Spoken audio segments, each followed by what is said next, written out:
Hey guys, today I'm going to do a little video on how to put on STA KON connectors. I was helping a guy this weekend work on his HVAC unit, and as I was crimping his STA KONs on, he noticed a couple times I would flip my pliers over when I was doing the crimp, and he asked, "Why are you flipping them over?" And I explained it to him, which I'll explain to you guys later in the video here. But it made me realize that he didn't understand exactly how STA KONs go on. So I figured this would be a good video. There's a lot of videos out there, but I just wanted to make my own here. There's a couple things you need to know about STA KON connectors. There's basically two different types. There's insulated types, which have an insulation on the barrel, and there are non-insulated, which have no insulation on them at all.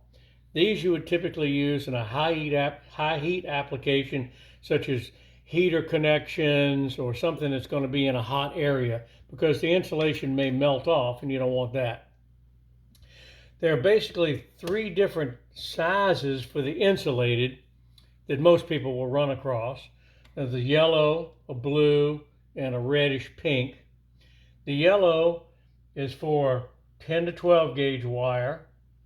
The blue is for 16, 14 gauge, and the red is mostly 22 to 16, 18, somewhere along in there. It's important to put the right wire size in the right connector. A lot of people make mistakes there, and I'll show you what happens when you do that. And it's also important to use the proper tools. Now, I've always liked these Klein STA KON pliers. There's insulated and non-insulated type pliers, and I'll explain the differences to those. A lot of people use these less expensive crimp-on types. I'm not a fan of these particularly.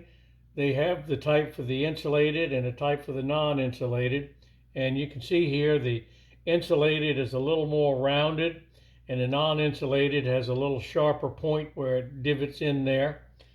The same thing here. These are the insulated, and you can see that they're kind of rounded, where the non-insulated is a more sharper valley there for it to crimp into. It's important to use the right pliers. It's important to have the right wire size, and it's important to use the right ones in the right connector. There's a couple of different kinds of connectors. This is a ring connector, obviously, by the name you can figure that out. There's a forked connector, obviously pretty straightforward. And then there are splice connectors, where you would extend a wire or connect two wires together. And I've purposely taken the insulation off of this one to show you something later. But we're going to put a couple on here, and I'm going to explain it to you.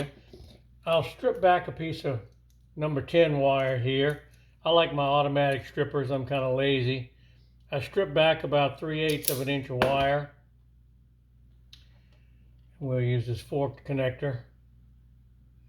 Stick it on, and you can see the copper wire just sticking out of the connector there. You don't want it too long to interfere with your fastener here where it goes under the terminal, and you don't want it to be where it's not sticking out because you're really not sure it's in there at a full depth. The insulation hits on a little shoulder in there, so it goes in that far. You don't have that so much on the non-insulated. On this one, the insulation hits the shoulder there, and you can see where it goes in. One thing I'll mention, the non-insulated and the insulated both have a seam here. I'll see if I can get this to focus. If you can see that little seam there, where the barrel is rolled in and it creates a seam. Now on some of these, they're brazed or welded. It still doesn't matter. You have to know where that seam is. The seam is almost always on what I call the top of the connector, where it would be where you fasten it. Here's the same thing on this ring connector that's insulated. If you look closely, whether I can get it to focus or not, you can see the seam is at the very top. So you have to know where that seam is, and that's important when you go to crimp the connector on. So we'll put this in this connector here, And I'm going to use my insulated pliers. These are the Klein insulated ones. And again, you see where the pointy part is. You do not want that to be pushing down on the seam. You want that to be pushing on the back of the connector. So this is where my buddy saw me flip my pliers over. So in this particular instance, the seam is at the top. My little divot thing there is on the bottom. So I put my connector in and I crimp it. And it makes the divot part on the bottom. And it makes a good connector. They say this is supposed to pull like, I think about 300 pounds or something is what the spec is. There's no way I can really check that. But just give it a tug and be sure it's on there, you know, snugly and tight. Now I purposely did this one backwards on a non-insulated one to show you. I put the divot part on the top where the seam is. And if you can see, it spreads that seam open, and as you can see, a couple of the copper strands have popped through the seam. Now it's on there tight, but these copper strands are going to pop through, and that could cause a short or some other issue you may have, but this is the improper way to put them on, and it's backwards. So that's why my buddy kept seeing me flip my pliers over, because on this one, obviously I used the non-insulated type, and you can see the divot there. I crimped it there instead of crimping it there. So we'll do a couple more crimps here, and I'll show you a few things. Here we've got a number 14 wire, and I'll crimp that in here. I think I stripped it a little too long. No, that's about right. It's not going to interfere with the fastener. Again, I'm going to use my insulated crimpers. I'm going to have the divot facing up.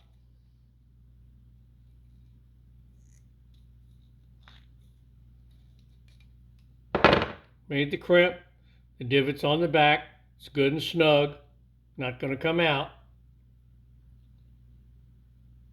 You want to use the proper insulated connectors, pliers, I'm sorry, because these are actually too sharp and they will puncture the insulation if you use the non-insulated type. You do one of the non-insulated ones here. You take another piece of this 10 gauge, and I'll put that on here. And again, it's proper depth. Now I'm going to use my non-insulated pliers. Got the divot on the bottom.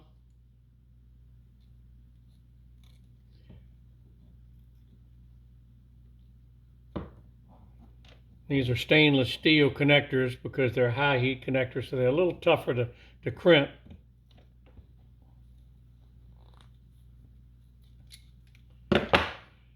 You can see that the seam did not open up, and the divot's on the bottom. And again, that's not going to come off. That's a proper connection there. A lot of people put heat shrink on there and whatnot. You wouldn't want to put heat shrink on these high temperature ones because it may melt off as well. We'll do a smaller one here. This is some 18 gauge. We'll do this ring connector. I need to strip that back a little farther. It's not quite coming through to my liking.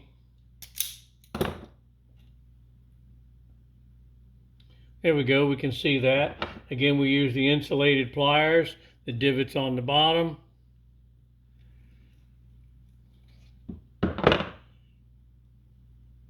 Crimped properly, not going to come off. Then one other thing on these splice units, you can see where the seam is on these non-insulated ones. It has a seam, and the same rules apply there. You want to crimp it on the back side of that, not on the seam. Well, you can't see where the seams are on these, on the insulated ones. So I cut the insulation off. You can try to look through there, but I cut the insulation off of these here, and as you can see, these don't have a seam. These must be extruded from a piece of tubing or something, which is different from the high heat one, non-insulated ones. So there's no seam you have to worry about on these splice connectors. and they go in the same way. You strip your wire back about the same amount. Stick them in until it bottoms out. As you can see where I've got the insulation taken off, there's a little crimp in the middle which keeps you from over inserting the wire. It'll only go in there to the middle. And again, you use the insulated pliers, and it's not going to be important which orientation you have because there is no seam here.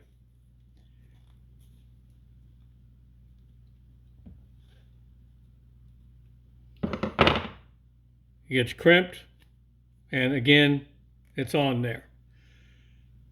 That's pretty much the basics for putting on STA KON connectors, and it's something that a lot of people get wrong because they don't understand the wire sizes and the little seam you put in there.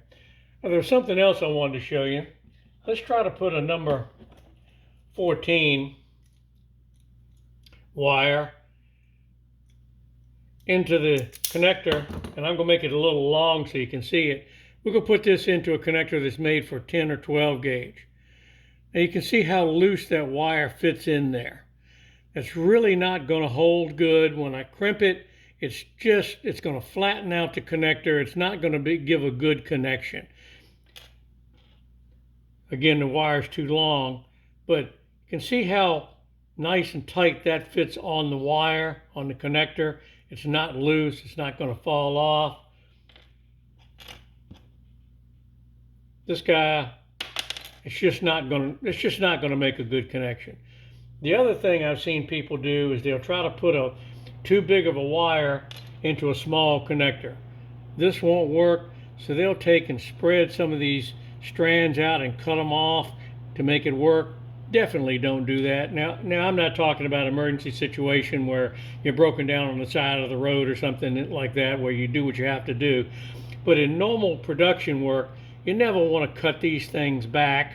In fact, it's against National Electric Code if anybody cares about that. But see, I can make that number 14 go in there if I pull some strands back.